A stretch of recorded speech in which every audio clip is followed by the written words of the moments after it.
ગુજરાતમાં એક તરફ ગૃહ વિભાગના આદેશ અનુસાર પોલીસ તંત્ર છેલ્લા કેટલાક દિવસોથી સતત કોમ્બિંગ કરીને અસામાજિક તત્વોને દંડનીય કાર્યવાહી કરી રહ્યું છે, ત્યારે બીજી તરફ કેટલાક લૂંટારાઓ ધોળે દિવસે લૂંટ કરીને આતંક મચાવવાનો પ્રયત્ન પણ કરી રહ્યા છે। રાજકોટમાં બી ડિવિઝન પોલીસ દ્વારા લૂંટારૂ ટોળકીને ઝડપી પાડ્યા છે। આ લૂંટારૂ ટોળકીએ એક જ દિવસમાં 3 જેટલા લોકોને છરી બતાવીને ટાર્ગેટ કર્યા હતા। માત્ર 1.5 કલાકમાં જ 2 જેટલી લૂંટ અને એક હત્યાની કોશિશને અંજામ આપ્યો હતો। પોલીસે લૂંટારૂ ટોળકી પર છરી મારીને હત્યા, કોશિશ અને લૂંટ સહિતના ગુના દાખલ કર્યા છે અને આરોપીની ધરપકડ કરીને વધુ તપાસ હાથ ધરી છે।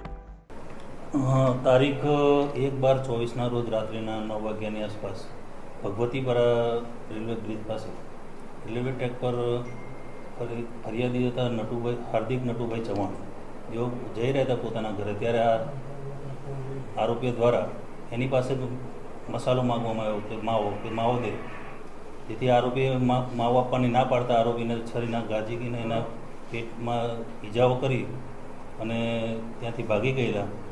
જે બાબતની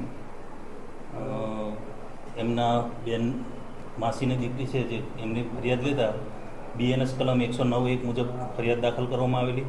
ત્યારબાદ આ આરોપીઓ ત્યાં પારેવડી ચોક પાસેથી રિક્ષામાં બેસીને ગ્રીનલેન્ડ ચોકડી ગયેલા।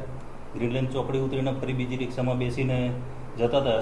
એ દરમિયાન કરણાભાઈ ગાર્ડન પાસેની સામે રિક્ષામાં વધારે પેસેન્જર હોય, જેથી રિક્ષાવાળાએ કીધું કે વધારે પેસેન્જર છે તો ઉતરી જાવ, એટલે આ લોકોને ઉતારી દીધેલા। તે દરમિયાન સામે પાણીપુરીવાળો પોતાની પાણીપુરીની લારી બંધ કરીને જતો હતો। તે દરમિયાન આ આરોપીઓએ એની પાસે પાણીપુરીની માંગણી કરી, અમને પાણીપુરી ખવડાવે। તેથી પાણીપુરીવાળાએ કીધું કે મારી પાસે પાણીપુરી પૂરી થઈ ગઈ છે, પાણીપુરી નથી। પછી જેથી એને છરી બતાવી અને એની પાસે જે હતો એ આપી દીધો। એના ખિસ્સામાંથી 1500 રૂપિયા અને એનો મોબાઈલ લૂંટી લીધેલો અને એને ત્યાં છરી મારી અને પછી આગળ ગયા। સામે જતાં એક બીજા હિતેશભાઈ ડાંગર હતા, એને પણ રોકી અને છરી બતાવીને કીધું કે ભાઈ જે હોય તારી પાસે તે આપી દે। તો એની પાસેથી 10,000 રૂપિયા અને એક મોબાઈલ લઈ લીધેલો અને એને પણ છરી મારી।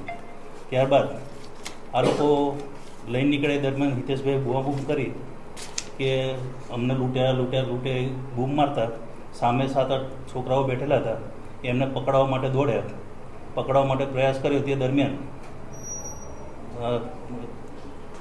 જય કરીને જે છોકરો છે એને પણ આ ઈસમોએ છરીનો મારેલી અને એ દરમિયાન એક ઈસમ પકડાઈ ગયેલો। ત્યારબાદ ઈસમો પકડાઈ ગયો।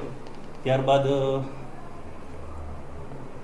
પોલીસ સ્ટેશનના ડિસ્ટાફ તેમજ ટીમો બનાવી અને આ આરોપીને ધરપકડ કરવામાં આવેલ છે, જેમાં 3 આરોપી છે અને એક કાયદાના સંઘર્ષમાં આવેલ કિશોર છે। કઈ કલમ હેઠળ ગુનો જે છે તે નોંધવામાં આવ્યો છે અને કુલ મુદ્દામાલ કેટલો કબજે કરવામાં આવ્યો છે? આરોપીઓ પાસેથી જે પણ મુદ્દામાલ ગયે છે ટોટલ પૂરેપૂરો મુદ્દામાલ રિકવર કરવામાં આવેલો છે। 10,000 રૂપિયા પેલા હિતેશભાઈના, પાણીપુરીવાળાના 1500 રૂપિયા તથા બંને મોબાઈલો તેમજ ગુનાના કામે ઉપયોગ કરવામાં આવેલ છરી, એ તમામ 9 વાગ્યાથી સ્ટાર્ટ કર્યું, લગભગ એમને 10:30 પોણા 11 સુધી આ ઘટનાઓનું ચાલ્યું।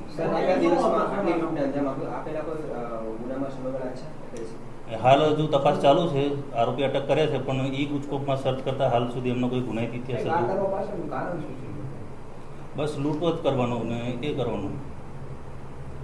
પહેલી વખતમાં ગુનો કરેલો હાલ તો જણાય છે, પરંતુ કોઈ બીજા કોઈ ફરિયાદી આ બાબતની જાણ થયા બાદ કોઈ આવે કે આ લોકોએ કોઈ અમારી સાથે કૃત્ય કરેલું છે આ પ્રમાણે, એવું કંઈ જાણવામાં આવશે તો એની પણ તપાસ કરવામાં આવશે।